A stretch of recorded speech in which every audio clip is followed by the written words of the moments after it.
Coach talked after the game about there was a five-step process that you guys always go through when you lose a game. Can you tell us kind of like what that process is and how you got through it? Shoot. I mean, we obviously just dissect the game. Um, they talk about the things that we didn't do so well, talk about the things that we did do well, and just reflect on the game, really. Obviously, we all wanted to win that game, but there's always stuff that you can look at and improve on to get better. And I mean, we did those things. We're going to do it regardless of the circumstances of the game, how it goes. So just always got to watch film, go back and just see how you can improve. What were those things that you saw that you needed to improve on after going back and watching it? Transition defense. That's kind of big. The biggest thing all year. Just getting back in transition, stopping the ball, declaring the ball. So, I mean, those are the things that we know we have to do every single day, and I guess we just didn't do it last game. How much, speaking of transition, how much are you guys reliant on getting those stops and turning that into a transition offense for you guys to go and stuff like that? It's huge. I just feel like we're going to score on offense regardless if it's transition, half court. So, I mean, any chance that we could get in transition is a bonus, really. So, I just feel like our defense has to kind of set up our offense a little bit because, I mean, in this league, you'll take as many quick points as you could get. So, I think for us, our defense kind of sparks our offense, and we have to get back to that. You guys are a little shorthanded in the guard position. Can you talk about some of those other players stepping up and how that's been handling it as a team? Yeah, I mean, we just preach next man mentality. Obviously, wish everyone was out there, but you just gotta be ready. Like whoever is called, just gotta be ready, and we all practice the same amount. Like even if the guys that don't play or at the end of the bench, they all practice the whole practice. So like they're always ready. They're in shape. They know what they have to do. They know all the plays. So it's just always next man up. And even the guys that's been playing like Conlon, TP, Trent, like they've been doing a great job just coming in, having high energy and stuff like that. So just have to keep going and certain of them. You think that helps strengthen the bench because that's something you guys pride yourself in a lot of the depth of this team, getting those guys those minutes, even though it's kind of unfortunate to be without Carr and Lamar. Yeah, it's huge. Obviously, we're deep already, so just having those guys too that are ready and that are gonna go out there and play hard, make shots, just up the tempo. It just adds even more to our roster. How important is you guys to I know he tries to create some shots, but they're on defensively so tight. Yeah. You have a hard time getting shots. Is there a way more shots per week? Yeah, I mean it's tough for him because he's the best shooter in the country, so like everyone is like sticking to him. So it's just like we have to do a better job of cutting because if we cut hard, obviously that's going to shake up the defense a little bit, cause some movement, and like get him a little more gaps. So we just have to work. We just have to work harder on cutting hard and just moving faster on offense. Like I feel like when we're a little stagnant, it's easier for the defense to just like lock in on him and like kind of like keep his movement still. So we just have to start moving faster with better pace. Obviously, you can't take any game lightly, so talk about what you've seen out of South Carolina despite the season they're having. Sure, I haven't even looked at South Carolina yet, if I'm being honest. Sorry, Ole Miss. Oh, yeah. I'm thinking way ahead. Yeah, obviously, Ole Miss, they're a good team. They're physical, athletic. They like to do ISO ball a lot, so they're probably going to test us, like to see if we can guard stuff like that. So we just preach whenever a team does that, it has to be 1-on-5 instead of 1-on-1. So we definitely watched a lot of film on them, saw what they like to do. So we just have to just take a stand when it comes to defense, really. You guys have been good after losses this year.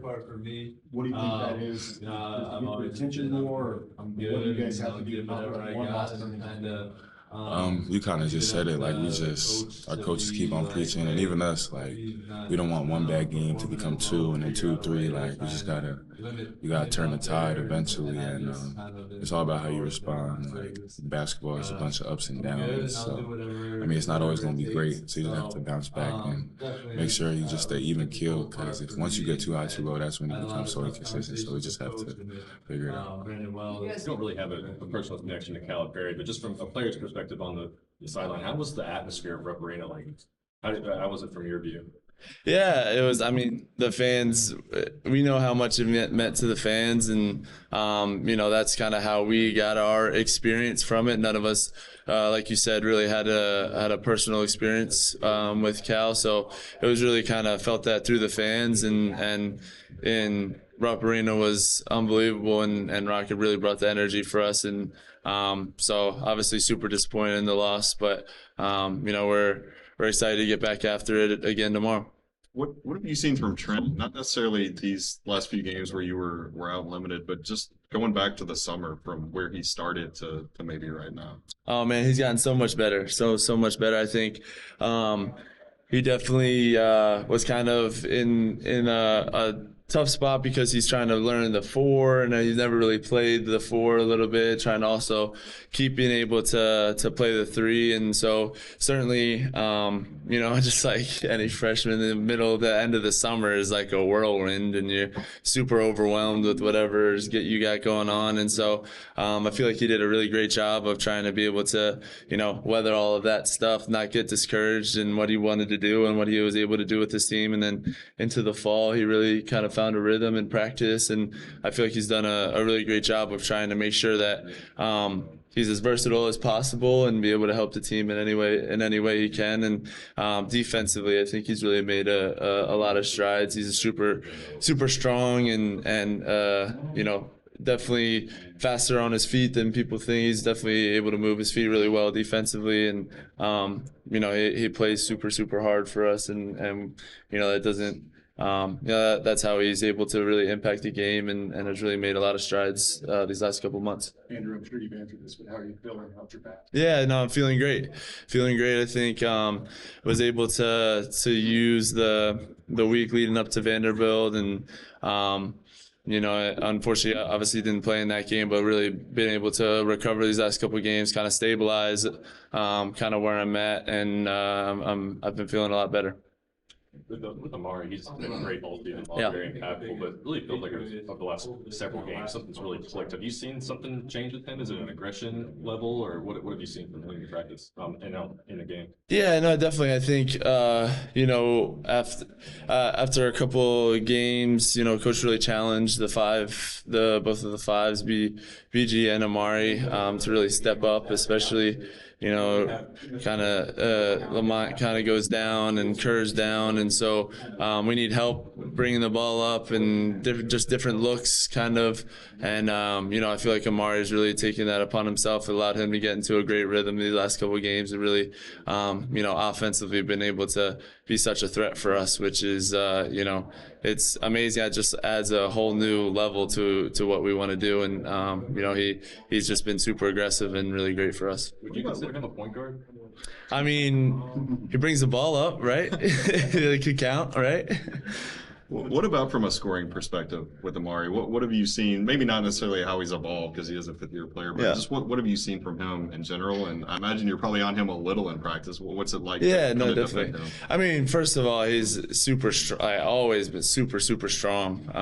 He does a great job, especially the last couple weeks. I think kind of taking his time more when he gets down low, and really getting to his spots where he knows that he's able to be dangerous. And then he I feel like he's done a great job of making sure he's finishing through the basket and to the basket, and not going a hook or something away, and kind of like leaning and going away from the basket. And that's all the stuff that we've talked about all summer and things that we try to work on. And I feel like he's done gotten a little bit more comfortable and really stepped up and been super aggressive and forceful when we needed him to be.